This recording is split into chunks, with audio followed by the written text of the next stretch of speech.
Hello बच्चों, जय श्री श्याम। आज का टॉपिक है आपका समास।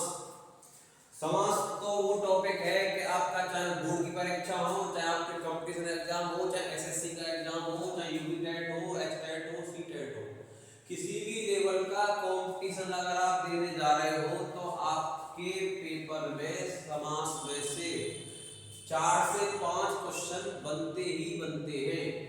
तो इसलिए इस टॉपिक को बारीकी से समझना बहुत ज्यादा जरूरी है। ध्यान से देखेंगे तो आपको एक बार में ही समझ में आ जाएगा।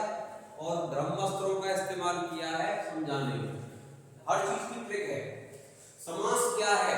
समास का मतलब ये है कि दो या दो से अधिक शब्दों का जो संबंध बताए वो हमारा क्या होता है? समास। समास आपके 6 टाइप के होते हैं।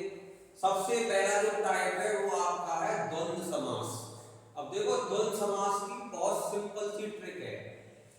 थ्योरेटिकल वे में तो ये है कि समास का पूर्व माने पहला पद और दूसरा पद, उत्तर माने दूसरा।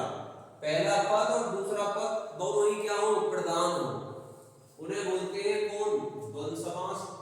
और ट्रिक इसकी बहुत सिंपल है। जहां आपको क्या कर दिया है? योजक चिन्ह।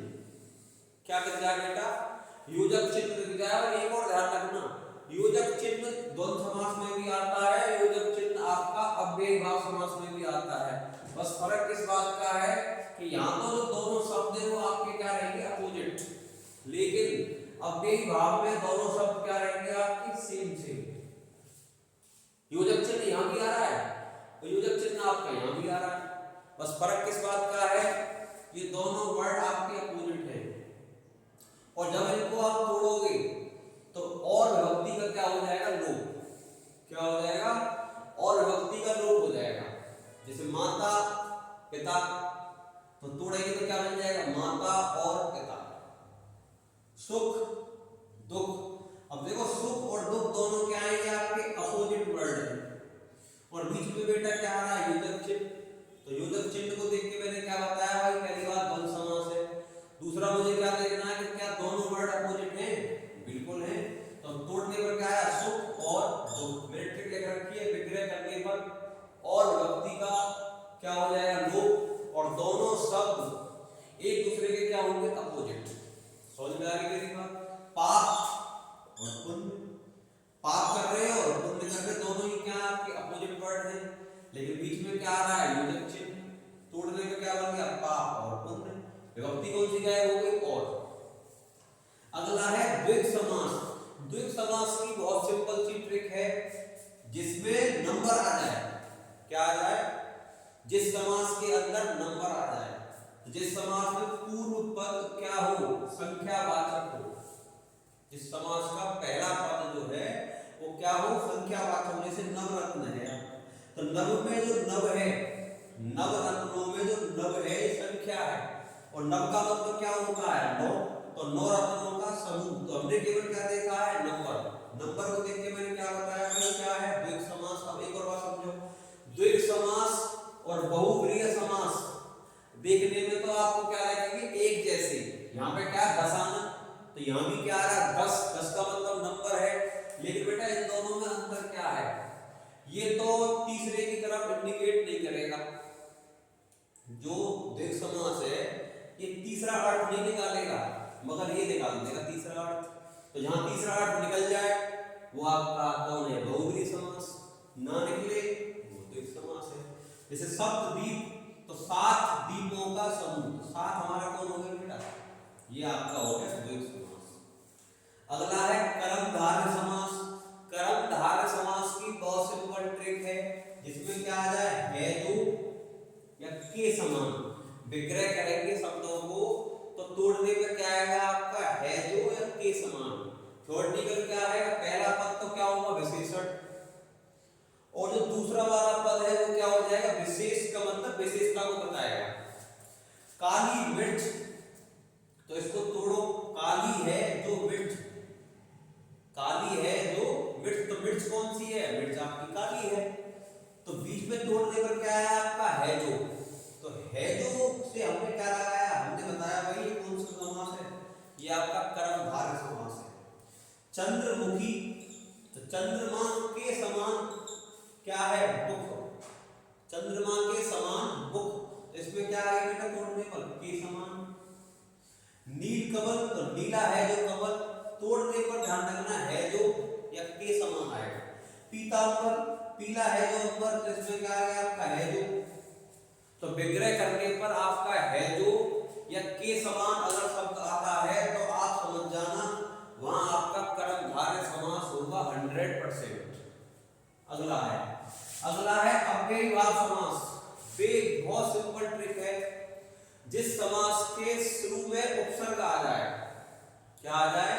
उपसर्ग आएगा, वो समझ जाना कौन है, वो आपका अव्ययीभाव समास है। उपसर्ग भी आएगा बेटा और योजक चिन्ह भी आएगा। जैसे यथा स्थान, तो यथा उपसर्ग है। आजीवन में आ क्या है? उपसर्ग है। रात रात, ये बीच में कौन आएगा? योजक चिन्ह। अब देखो योजक चिन्ह तो आ ही रहा है, लेकिन दोनों जो शब्द हैं वो बिल्कुल कैसे हैं? Same same. दिन दिन क्या आ रहा है? योजक चिन्ह, लेकिन दोनों ही वर्ड क्या है आपके? Same same. तो दोनों वर्ड सेम हो तो वहां अव्ययीभाव होगा, दोनों वर्ड डिफरेंट हो, योजक चिन्ह आए, तो वहां आपका क्या हो जाएगा? वहां आपका जो है कौन सा हो जाएगा? द्वंद्व समास। कौन सा हो जाएगा? द्वंद्व समास।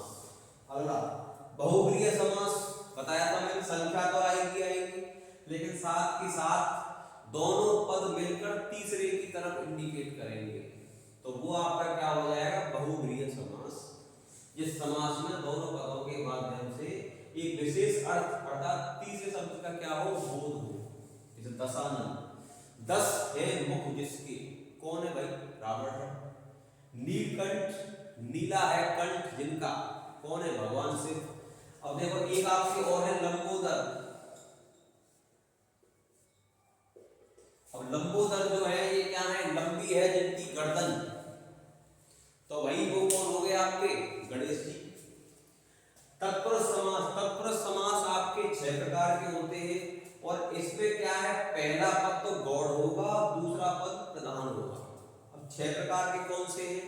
अब देखो 6 प्रकार के जानने के लिए आपको केवल एक ट्रिक आनी चाहिए, आपको केवल एक ट्रिक पता होनी चाहिए, और वो ट्रिक अगर आपको आती है तो आप तत्पुरुष समास को तो बहुत ही जल्दी सॉर्ट आउट कर लोगे।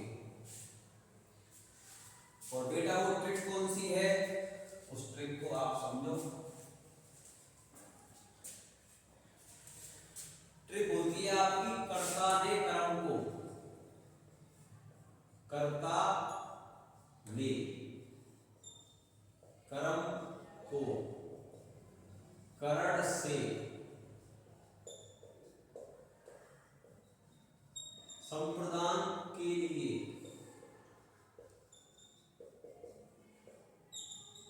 अपादान से अलग होना।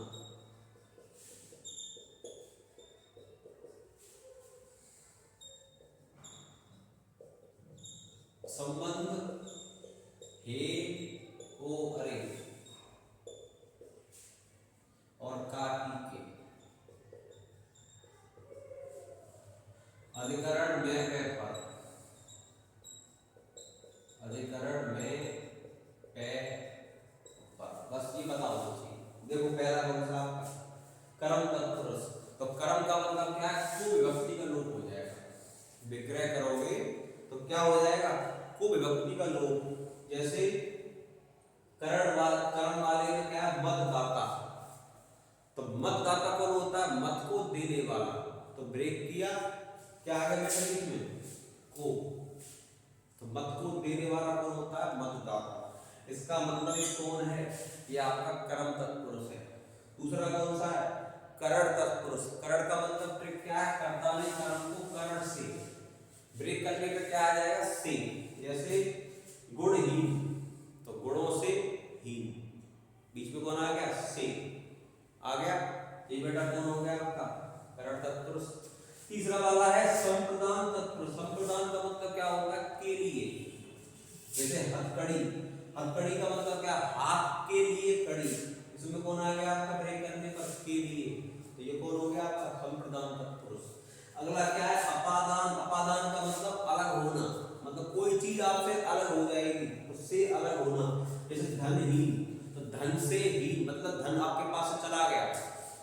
से ही, मतलब आप धन से क्या हो गए, अलग हो गए, तो ये कौन हो गया आपका अपादान तत्पुरुष।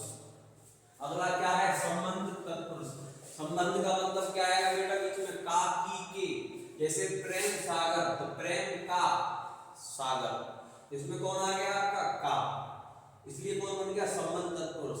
दिनचर्या, दिन की चर्या, दिन की चर्या मतलब जो आपका डेली का शेड्यूल है वो दिनचर्या होती है। अधिकरण का मतलब क्या होता है, मैं पेट पर, और जैसे नीति निपुण, तो इसमें ब्रेक करेंगे तो क्या आएगा नीति मैं निपुण, तो हमने केवल क्या पकड़े हैं ये ट्रिक्स, नीति निपुण, तो नीति मैं निपुण, इसमें कौन होगा अधिकरण तत्पुरुष। घुड़सवार, तो घोड़े पर सवार, मैं पेट पर, तो इसमें कौन आ गया पर। तो मैं आशा करता हूं कि आपको समास बहुत ही अच्छे तरीके से समझ में आ गया होगा। फिर भी 1% समझ में आया हो तो वीडियो को दोबारा से देख लें, लाइक करें, दबा